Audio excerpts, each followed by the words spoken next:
the rumbling of thunder and the threat of an imminent storm as the ominous opening sequence of a new documentary about Zimbabwe called Mugabe and the White African.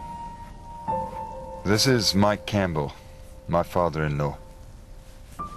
There's a lot more to him than perhaps first meets the eye. The film tells the story of Michael Campbell, told by his son-in-law Ben Freeth. Both are white farmers who took Mugabe's government to the South African Development Community, or SADC's little-known human rights court, accusing him of racial discrimination. Mugabe wants us all out of Zimbabwe. Our present state of mind is that you are now our enemies. This is a very much a racial issue. It's about a very racist black man running that country. But Mike is a true African completely. And what I like about Mike is that Mike doesn't try to be a black African. He is a white African. He will talk about things that happen in his experience as a white African. And that's what is nice about him. Mugabe and the White African was one of 300 films from over 60 countries screened at this year's prestigious London Film Festival. The festival is a chance for cinema lovers here to see new releases that they might not normally have known about. I think you have to see it. I think that to be politically aware in this world is fundamental for yourself and for your children, so generations can learn from the conflicts of this generation. And I think definitely you have to go and see it, definitely, yep. So I absolutely loved the film. I thought it gave me hope, you know, that the everyday, you know, working man fighting for what he believed in, for what was right, and then winning. I found it truly inspiring and, yeah, fascinating as well. Lots of things in there that I'd obviously read in the papers, but watching it from their point of view, you know, getting the emotion which you wouldn't get from just reading the paper or watching the news. You know, I just cried throughout the whole thing. I thought it was beautiful. Zimbabwe has been a thorny subject here at Britain's Houses of Parliament. Rhodesia, as Zimbabwe was known before independence in 1980, used to be a British colony. Ministers here have been reluctant to get involved in problems of the relatively new African state, and in particular the dispute between white farmers and the Zimbabwean government.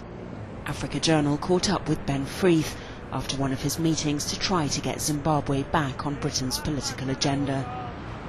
I think what's really important is that the whole world realizes that it's not just an issue of white farmers. This is an issue of millions of people in Zimbabwe where their rights are being trampled upon, where our workers at the moment are being kicked out of their houses. As of yesterday, we had various workers actually removed from their houses on our farm. It's well over 1 million people that have gone through the same process. It's a crime against humanity, and the world needs to wake up and do something about it. The Campbell and Freeth families won their case, but so far it hasn't helped much. The film's directors hope that maybe their documentary will make more of a difference. You know, that SADC court is so important in terms of getting a human rights culture in Southern Africa. Nobody knows about it, and it doesn't have, as you said, it doesn't have the powers it should have. We really hope we can do outreach with this film to get it in front of political leaders who are in a position to make a difference, particularly in SADC, where they can take action on Zimbabwe, but also the wider community, the US, the UK. You know, keep your sanctions on Zimbabwe. Don't help this regime continue. This is one man, this is one family, this is one farm that has drawn a line in the sand and says enough is enough, and not on my watch. Where the world has largely sat by and let things unravel in Zimbabwe, this is one family that have drawn a line in the sand and said no. It's David and Goliath. The David and Goliath theme continued at the film festival with another documentary about the anti-apartheid movement. Have You Heard from Johannesburg? The Bottom Line charts how ordinary members of the public boycotted the apartheid regime in South Africa. Activists in the United States and Britain managed to cut off investment to South Africa by boycotting multinational companies like Barclays Bank and Mercedes, who worked with the government at the time. The Africans were systemically exploited they were paid this extraordinary low wages.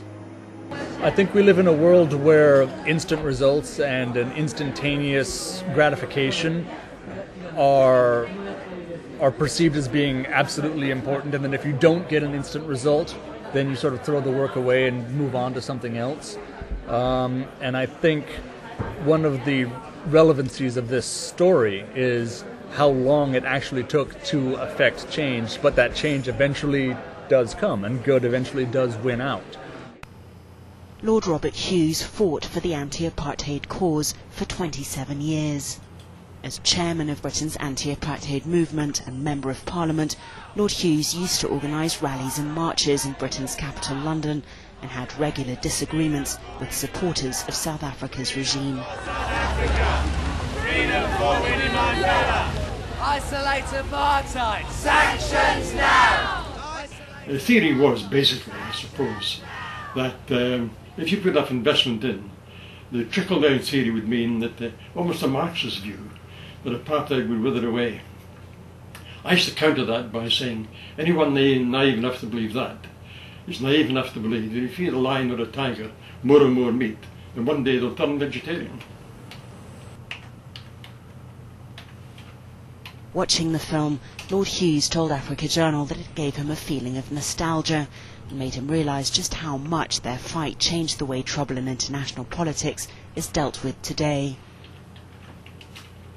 It's ironic that we spent, the anti-apartheid movement and allies, spent 20 years campaigning for sanctions, being derided and sneered at, and very quickly, the first choice these days, by the UN, by the British government, by the Americans, against rogue states, if you like, is sanctions.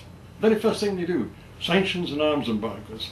So we not only won the argument over South Africa itself, we actually changed the whole political scene as far as international affairs are concerned. History repeats itself, or so the saying goes.